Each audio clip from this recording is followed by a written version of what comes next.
जय हिंद दोस्तों, वंदे मातरम। ईरान से लेकर भारत तक इस समय हिजाब को लेकर जो कंट्रोवर्सी मची हुई है उसके अपने अपने चेहरे हैं। जहां पर कि ईरान में महिलाएं अपने बाल काट रही हैं, हिजाब उतार कर फेंक रही हैं, वहां पर महिलाएं भारत में अपने हक को लेकर लड़ रही हैं कि भैया हमें तो हिजाब पहनना है। अब इस हक का ही एक और नया चेहरा निकलकर सामने आया जब कल एक वीडियो एक बच्ची का वायरल हुआ, जिसमें कि वो बता रही थी कि जब क्लास में शिक्षकों ने चेकिंग के नाम पर लड़कियों से अपने कानों को, मतलब जो स्कार्फ पहने हुए थे उससे कानों को हटाने के लिए बोला, तो लोगों ने कैसे उसको एक धार्मिक मुद्दा बना दिया। वो बच्ची इस वीडियो में बताती है कि किस तरीके से वहाँ पे शिक्षक चाहते थे कि भाई ये कान में जो ईयरपॉड वगैरह लगा के बैठे हुए हैं उनको निकाल के बैठे, क्योंकि ये तो चीटिंग का जरिया है। तो अब अगर आप धर्म का सहारा लेकर चीटिंग करना चाह रहे हैं तो भाई धर्म आपको इसकी इजाज़त कैसे दे देता है।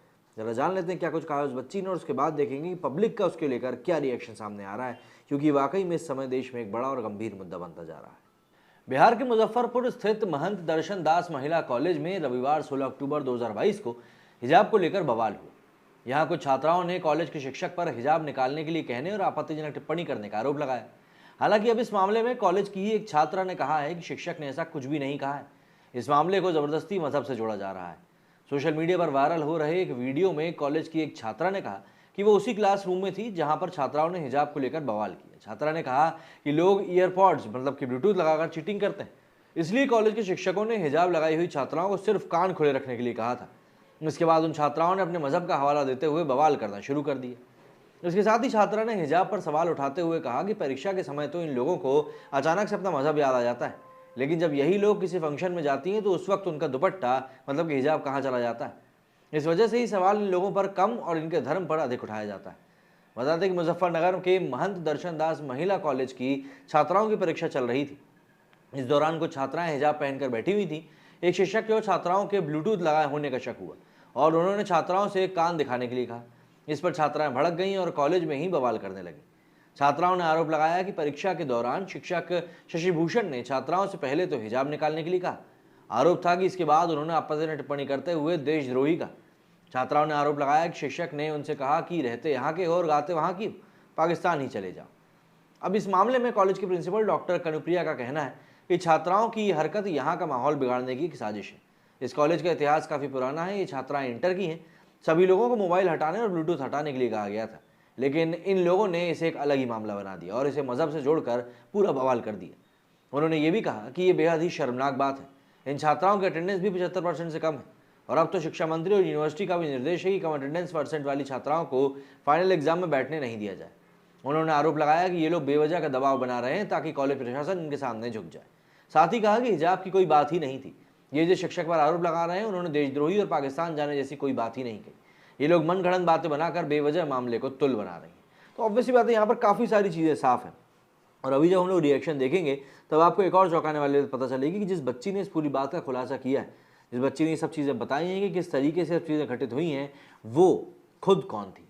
भाई जाहिर सी बात है, जब मज़हब की बात हो रही है तो अगर वो शख्स उसी मज़हब का निकले जो उनकी पोल पट्टी खोल रहा हो और चीटिंग वाली बात बता रहा हो, तो ये और भी ज़्यादा शॉकिंग हो जाता है। तो हम बिना देर किए चलते हैं ट्विटर की तरफ और ज़रा नज़र डालते हैं कि वहाँ पर उस बच्ची ने क्या कुछ कहा है। क्या कुछ कहा है तो खैर मैंने अब आप लोगों को बता ही दिया है, उस बारे में ज़्यादा बार बार जोर डालने से मतलब नहीं है। हम मुद्दा तो ये देख लेते हैं बस कि क्या कुछ अब उसके ऊपर रिएक्शन निकल कर सामने आ रहे हैं, क्योंकि रिएक्शन काफ़ी ज़्यादा महत्वपूर्ण हो गए भैया, जिससे कि पता चल सके कि पब्लिक का इसको लेकर क्या कुछ सेंटिमेंट्स है और सीधी सी बात है क्लियर होना भी चाहिए। तो अगर हम लोग शुरुआत करें, स्वाति गोयल शर्मा जी ने ये वीडियो पोस्ट किया है। ये बच्ची है जिसने कि अपना पूरा इंटरव्यू दिया है। A student complains that her classmates who are wearing hijab during exams don't even wear dupatta at other times. Functions में इनको दुपट्टा नहीं, खुले बाल दिखाने का शौक होता है। From the Bihar college where a hijabi student complained forcible removal of handscarf while teacher says she was checking for Bluetooth. यहाँ पर इन्होंने अगले ट्वीट में नाम लिखा है कि her name is I am Fatima if I heard correctly. अब आप खुद ही अंदाज़ा लगा सकते हैं कि यहाँ पर किस तरह का बंदरबाट चल रहा है कि मज़हब के नाम पर चीटिंग को सपोर्ट करने की मांग की जा रही है। यहाँ पर ये प्रिंसिपल का ट्वीट है जो कि हम ऑलरेडी देख चुके हैं। यहाँ पर संजय वैद्य ने लिखा है कि एक भेड़ी आकर एक भेड़ से कह रहा है कि भैया तुम मुझसे डर क्यों रहे हो। अजीब बात है। खैर ये सब बातें तो अब उठने वाली ही हैं। यहाँ पर ये देखिए, applicants had to remove mangalsutra before exam. मतलब यहाँ पर तो इतना तक हुआ है, क्या बोलो। ये देखिए, 100% cheating enabler. Hope our judges who support hijab will awaken to the danger of hijab given protection of the constitution. This is how educated Muslim girls look like. Proud of you Fatima and thank you for busting their agenda. Owaisi wanted a hijab girl to become PM of India on day, but I vote for Ahmed Fatima. Such a fearless and honest girl should go into politics. ये बिल्कुल सही बात है। मतलब वो एक हुआ था बेंगलुरु में, जब वो एक लड़की चिल्लाते हुए सामने आई थी, उसको शेरनी के संज्ञान दे दिया गया था। मुझको तो लगता है इस लड़की को बोलना चाहिए। उस लड़की को तो इनाम विनाम भी दिया गया था, आईफोन दिया गया था, लेकिन इसको लेकर कोई कुछ नहीं बोलेगा। उन्हीं के समाज के लोग चुप रहेंगे, क्योंकि भाई चीटिंग की बात जो सामने आ गई है। यहाँ पर ये एक वीडियो भी इस समय खासा वायरल हो रहा है। ये मोहतरमा यहाँ पर आप देख सकते हैं, ये कपड़े दिखाने के बहाने यहाँ पर क्या कर रही थी, ये आप थोड़ा सा पीछे चलकर देखिए। ये यहाँ पर ने कल्टी में ये सामान उठाया और धीरे से अंटे में कर लिया। बहुत सारे फायदे हैं भाई, तभी तो इतनी लड़ाई चल रही है इसको लेकर।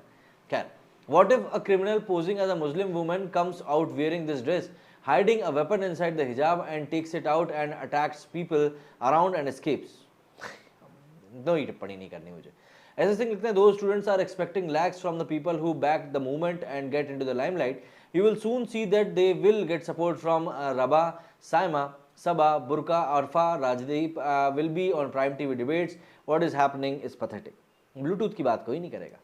बिहार के उसमें लिखा है कि ever since Fatima has exposed them, there has been no news about what action state government will take against them, those fraud hijabi girls. They tried to frame an innocent teacher. They, along with one leftist leader who is being said to be behind at this, should be booked. तो इस तरह के कई सारे reaction है जो कि अब सामने आ रहे हैं। और देखिए, मेरा कहना बस यही है कि अगर कोई चीज़ गलत है तो वो गलत है ना, ऐसा नहीं है कि गलत नहीं होती तो गलत नहीं होती। अगर मैं यहाँ पर गमछा डाल के ईयरफोन डाल के जा रहा हूँ गले में, तो भैया वो तो गलत है। तो इसके ऊपर कोई मुझे गमछा हटाने के लिए अगर कह रहा है तो वो गलत नहीं कह रहा है, क्योंकि वो सही चीज़ को बोल रहा है। ठीक है, ऐसे ही अगर आप एक वकील की बात करें, तो एक वकील अगर अपनी ड्रेस कोड में वकालत करने नहीं जाता है तो क्या जज साहब उसको एंटरटेन करेंगे? नहीं करेंगे। इसीलिए वहाँ पर जो यूनिफॉर्म वाला मुद्दा है वो इतनी प्रगाढ़ता से उठाया जाता है बार बार, जिससे कि लोग इस चीज़ को समझ सकें, इस बात की गंभीरता को समझ सकें कि ये जो चीज़ें चल रही हैं, ये चीज़ें और कुछ नहीं, सिर्फ और सिर्फ पॉलिटिकल एजेंडाज को सेटिस्फाई करने का एक तरीका है। और अब अभी रुकिए, PFI को भले ही बैन कर दिया गया, लेकिन 2023 में जैसे ही चुनाव सामने आएंगे ना, तब आप देखिएगा कि हिजाब मुद्दे को एक बार फिर से इस तरीके से उठाया जाएगा। और वही कांग्रेस जो कि इस समय बिल्कुल मुंह सील करके बैठी हुई है, चुप बैठी हुई है, वही कांग्रेस उस समय हिजाब मुद्दे को इतना बड़ा मुद्दा बना देगी, क्योंकि यही तो तुष्टीकरण की राजनीति होती है। और अगर ये राजनीति नहीं करेंगे तो ये लोग मुद्दा कैसे क्रिएट कर पाएंगे? ठीक वैसे ही जैसे पिछले चुनाव के समय में राफेल को एक बहुत बड़ा मुद्दा बना दिया गया था, और बाद में उस राफेल मुद्दे की हवा निकल गई, और जैसे ही चुनावी नतीजे सामने आए, सबके सब चुप हो गए, लंबी खामोशी। अब कोई कुछ बोल ही नहीं रहा। भाई, राफेल में अगर तुमको पता है इतना बड़ा हजारों करोड़ का घोटाला हुआ है, तो अब वो घोटाला कहाँ चला गया? चुनाव हारते ही वो घोटाला चला गया क्या? तो इसी तरह की चीज़ें होती हैं राजनीति में, और राजनीति के साथ साथ बाकी चीज़ें भी अपने आप में लपेट के ली जाती। आप लोगों का कहना इस बारे में मुझे कमेंट करके ज़रूर बताइएगा। मेरे स्टूडियो फिलहाल इतना ही। जय हिंद, जय भारत।